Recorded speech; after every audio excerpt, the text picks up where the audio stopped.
महाराष्ट्र चुनाव में बीजेपी ऐतिहासिक प्रदर्शन करते हुए यहां पर जीत हासिल की और पिछले चुनाव में जहां 105 सीटें जीती थी, इस बार 132 सीटें जीती है। 149 सीटों पर चुनावी मैदान में उतरी थी और इसी को देखते हुए उधर एकनाथ शिंदे के नेतृत्व में वाली शिवसेना जो है उसको देखे तो 81 सीटों पर चुनाव लड़कर 55 सीटों के करीब में जीती। महायुति की दोनों पार्टियां मिलकर बहुमत का आंकड़ा आसानी से पार कर ली और ऐसे में मुख्यमंत्री पद के लिए देवेंद्र फडणवीस और एकनाथ शिंदे में किसी एक का नाम तय होना है।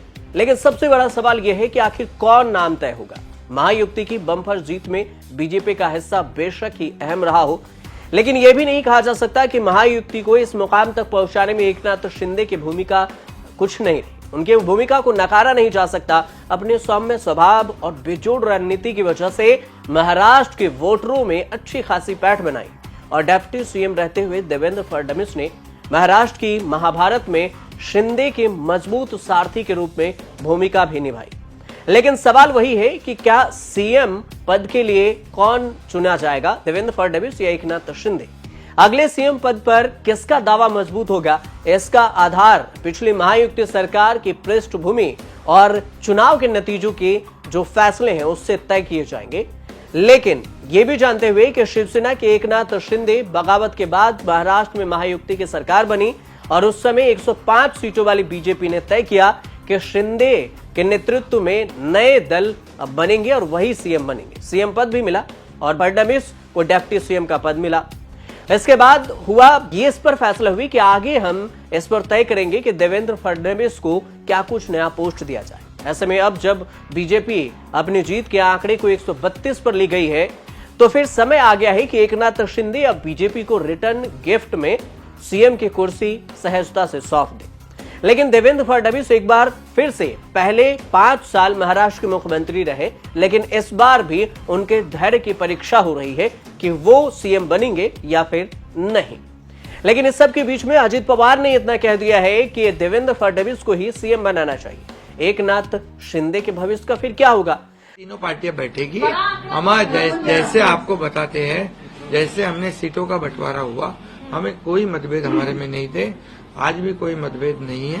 हम हमारे वरिष्ठ और हम लोग बैठकर उसके ऊपर निर्णय लेंगे। पहले तो तीनों पार्टियां अपना अपना नेता चुनती है, अभी रिजल्ट ही आने का है। रिजल्ट आने के बाद सारे एमएलए को बुलाना पड़ता है, अपने अपने पार्टी का नेता चुनते हैं, उसके बाद ये प्रक्रिया होती है। आप बिल्कुल चिंता मत करिए, तीनों पार्टियां साथ में बैठकर और अठौली जी का भी मशवरा हम लेंगे और इसका निर्णय करेंगे।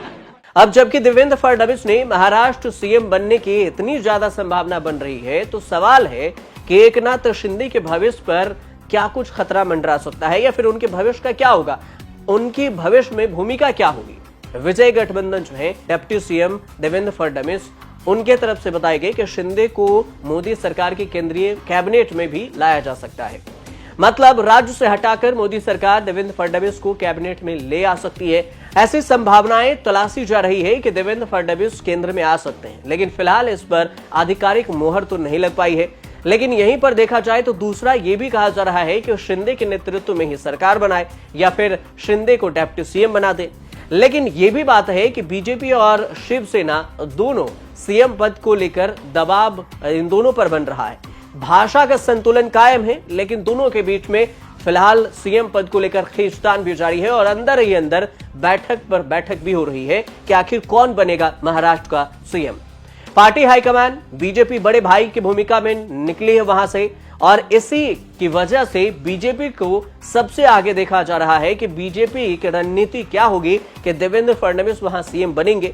एक और भी एंगल यहां निकलकर ये आ रहा है कि क्या ऐसा तो नहीं है कि जैसे राजस्थान, छत्तीसगढ़ और मध्य प्रदेश, इन तीनों जगह पर जो पुराने सीएम रहे उनको हटाकर किसी नए फेस को प्रोजेक्ट कर दिया गया।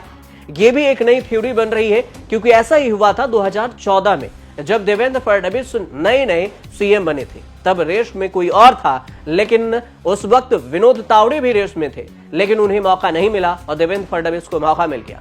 तो हो सकता है कि बीजेपी की नई रणनीति में कोई नया सीएम बने। लेकिन फिलहाल अजित पवार की जो गुट है, अजित पवार भी हैं, वो भी कह रहे हैं कि देवेंद्र फडणवीस को ही सीएम बनाया जाए और इधर बीजेपी के जितने भी बड़े दिग्गज नेता हैं वो भी देवेंद्र फडणवीस के सीएम पर मुहर लगा रहे हैं। लेकिन देखना दिलचस्प ये होगा कि देवेंद्र फडणवीस सीएम बनते हैं या फिर एकनाथ शिंदे की ही अगुवाई में महाराष्ट्र के सारे कामकाज होते हैं और वही सीएम बनते हैं। हालांकि जब पार्टी हाईकमान के बीच में ये बैठक होगी और आखिरी मुहर जब इस पर लगेगी तो सब कुछ इस पर साफ हो जाएगा कि कौन बना वहां का सीएम। खबर भी असर भी सिर्फ एस ब्रेकिंग न्यूज पर। हम वही दिखाते हैं जो हकीकत हो, निर्भय और निडरता के साथ।